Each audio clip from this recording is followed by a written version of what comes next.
Hello and welcome back. Happy Monday. I'm here today and I want to talk about a topic that has been coming up a ton for my clients and founders I've spoken to in the last couple weeks. I want to talk about launching. Now, what am I talking about with launching? I am talking about launching a product or service that usually has like a time limit on it. So if you're launching like a new product collection or if you're launching a new program or a new cohort.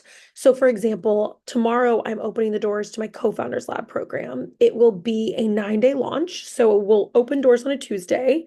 Um, and we will close doors for that current cohort or for that next cohort next Thursday. Okay. So I want to talk about a launch like that because I've had tons of founders coming to me and saying a few different things. They are saying that either they're launching and they're not getting the results that they want, or they're scared of launching because they're worried that it's not going to go the way they want it to. And I'm here to tell you something that you might not like, or it might make you feel better. Launching, especially the first time, likely isn't going to go the way you want it to. Launching is a skill. It's a muscle that has to be flexed, and it's something that you have to constantly get better at. And I can share some of my tips and tricks in a minute, but the main point of this is knowing that you can't expect to launch once and sell out your product or service. Like Co-Founders Lab, I now have been launching for about a year and a half. And it was called a different name before a little bit, and I'm going to change the name again and whatever, we'll rebrand. But like the same program, it's my mastermind for founders wanting to hit 5K months. I have been launching that and I have a launch process. And the thing with launches is you learn from every single launch, right? Like what works and what doesn't. What gets people in, what moves the needle, what doesn't. And usually, and I'm saying this with so much love, which is what I try and tell you all, I'm saying this with the best of intentions. Most of you are not talking about your thing enough. So people will come to me and they'll say, I didn't sell any of whatever I launched. And I'll say, okay, like, what was your marketing plan? What was your launch plan? And they'll be like, well, I posted about it on social media twice. I sent 2 emails and no one signed up. And the thing is like in this day and age, that's nowhere near enough. It just isn't, right? Like it's a very crowded and noisy world out there, and everyone is launching things. And so you have to figure out how to stand out. So I don't want you to be down on yourself if your launch didn't go the way you expected it to. I actually think you should go into launches, especially at the beginning, knowing, hey, look, this is a learning experience. I'm in it to get my reps in so that my next launch is better, so that the next launch after that is better. And so that this is a long game and this is a long game play to get better at launching my product or service. Now, that being said, I want to tell you all a few things I do that make my launches more successful. So, I'm going to talk about Co-Founders Lab specifically because that is the thing I have launched the most and the most times for one product, right? And I have a really great launch strategy around it. So the goal with launching is you know what your product or service is. So for mine, we're going to talk very specifically about Co-Founders Lab that is my mastermind for founders wanting to hit 5K months. So obviously, my goal is to sell to founders in that stage. So I think one of the most important things about a launch is the pre-launch period. That's the time before you launch. So again, I don't launch Co-Founders Lab till tomorrow. I have now been working on this for like the last 1 or 2 months. I have constantly posted about my last mastermind or my last cohort of Co-Founders Lab. I've posted praise for it. I have a wait list going. And the other thing that I've done is with Co-Founders Lab, I do free workshops to get people into my program. So tomorrow I have my first free workshop. That's where I'll open doors. Next week, I have a second free workshop. I run ads to those. So yes, I do ads now, but I do not suggest doing ads until you have successfully filled cohorts organically. And here's why. It is easier to sell a warm lead than it is to sell a cold lead. And a cold lead is what comes from ads typically. So you have to be a master at selling the warm lead first. So don't spend your money on ads until you are a pro at selling this thing, okay? That's the first piece. But I also get a ton of organic people in, and you don't have to do ads. There's a million ways to get new people into your world, but you want to focus really aggressively on that person you're trying to get in. So let's say you are a like health coach for postpartum moms. Your goal is to get postpartum moms into your world in your pre-launch, okay? So again, I have this workshop tomorrow. I have over 200 people signed up for it. Yes, some are from ads, but plenty of them have come organically. And then Next week, I'll have another one for people that couldn't come tomorrow. I haven't even started promoting next week's yet. My second one is always a little bit less people because I don't spend as long promoting it, but I do two as a way to build buzz and get more people in. So one thing that's really important that I do in the pre-launch period is I have a couple freebies that are targeting my target market for this launch. Okay. So the first one is like I have a download a PDF roadmap to 5K months. I have a couple other ones that's like how to make more money on Instagram, how to turn Instagram followers into clients, like especially when you're new in business. I have freebies that are targeting my same market. And the goal there is to get my target for this launch into my world. Okay. So I get them into my world in the pre launch. I also, you all know this about me, but I use Instagram heavily for client creation. And so I am constantly in the pre launch phase talking to people and friending people and following people who befriending like in real life, not like befriending on Facebook, like befriending them on Instagram, becoming their friends who are in this target market. So a few ways I figure that out is I post polls. I'll be like, where are you in your business revenue? And anyone who says under 5K months, I am actively engaging with them. I invite them to the free workshop. And the people who've downloaded my freebies, I make sure they are heavily targeted in my emails and in my ads for this free workshop. And the thing here is that it's key to get people in when you're offering free things, right? It's easier to get people you don't know, cold people into free things. Then once they're in those free things, like they've downloaded the freebie or they come to the free workshop, then I sell them on Co-Founders Lab, right? And like, let me tell you this, and this is something that's super important. I am so confident in Co-Founders Lab because now I've run it over 10 times. I know that this is the absolute best program for your money for founders who are trying to hit 5K months. I know I'm the best person to teach it. I am so confident in it. That comes with the reps, right? So, like when you're first selling when it's your first launch and it's the first time you've launched a product or service, you might not have that confidence yet. And you may need to fake it. And that's okay. The more confident you become, the easier it is to sell it. So, I just want to make that note, right? That's also why it's so hard at the beginning because you're only posting twice or you're only emailing twice because you're nervous about being salesy. Now I'm at a point where I'm like, everyone should start co-founders or everyone who's starting a business or under 5K months should do co-founders lab.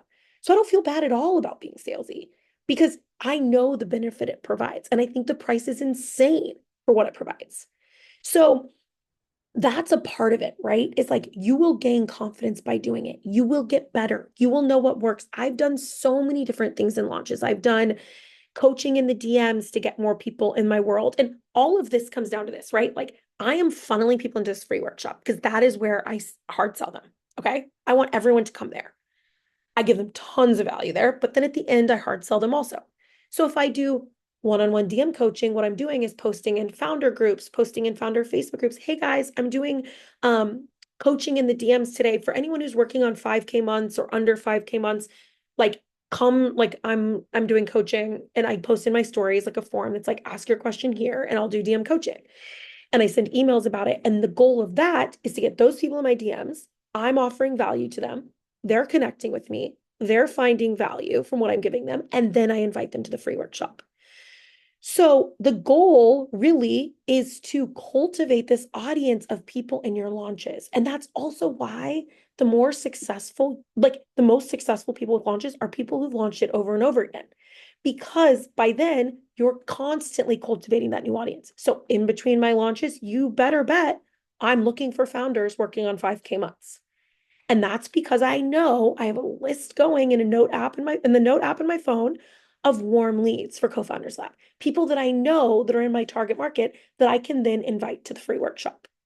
So there's two pieces to this puzzle. One is I'm giving you a few just quick win strategies for launches, right? And I'll do another one fully on launches where I like really lay out the strategies that I use. This one is more conversational and just me letting you know that launching isn't easy.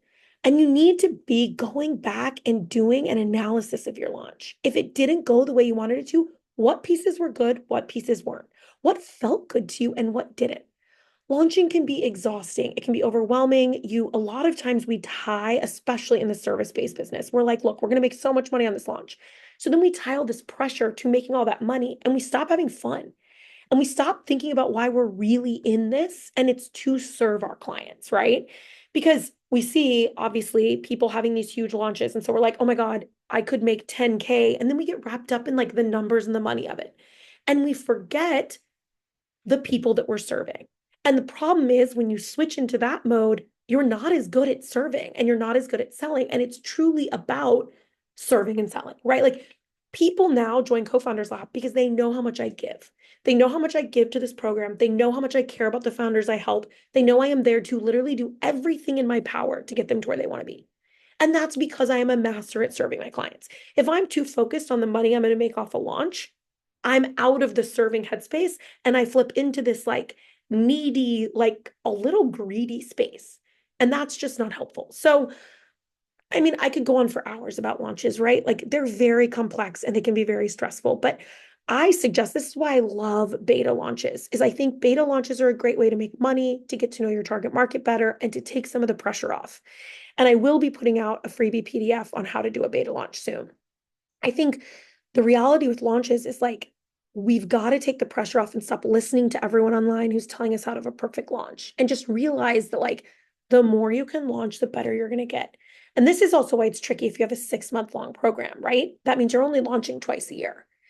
And it just takes time. And that's actually, I'm squeezing in an extra cohort of Co-Founders Lab this year. And it's because people have asked for it, but also because my goal is to get to 20 to 30 to 50 people in Co-Founders Lab cohorts. And I'll add calls so I can still, I mean, I know who I am and I know I will still deliver the same level of value.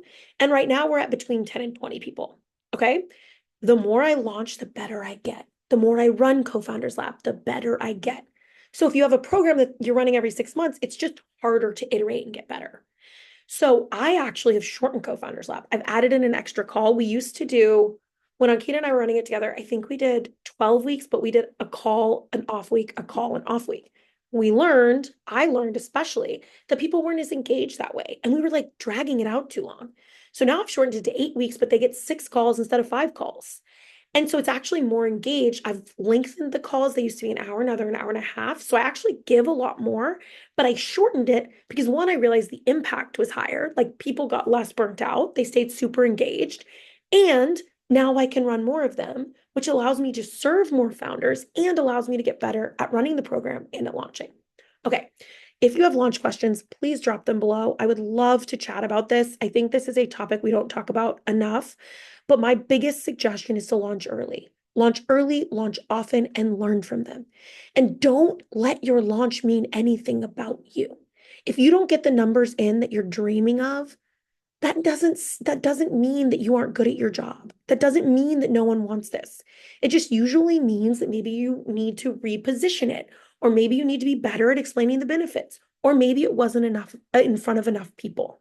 The other thing I would suggest, which Julie Solomon sent an email about this the other day. I'm on her email list and I didn't sign up for whatever it is she's selling. And she sent like a little 3-question survey, which was like, I noticed you didn't sign up for this. Can you tell me why?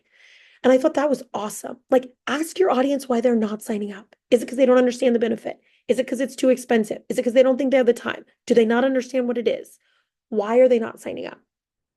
That is so helpful for you to understand. And that is why this business is a long game. That is why overnight successes aren't real for the most part. It's because it takes the learning and the reps and the iteration. Okay, that's all I got for you all today. Happy launching. I launch tomorrow, so wish me luck. But I've done a lot of work to know that the number of people that sign up for my program is not a reflection of my worth and is not a reflection of how good I am at my job. And because of that, I go in with really fun, excited, confident, and happy energy. And that's super helpful. So I'm here in the comments if you all have any questions, and I can't wait to hear what you all think of this.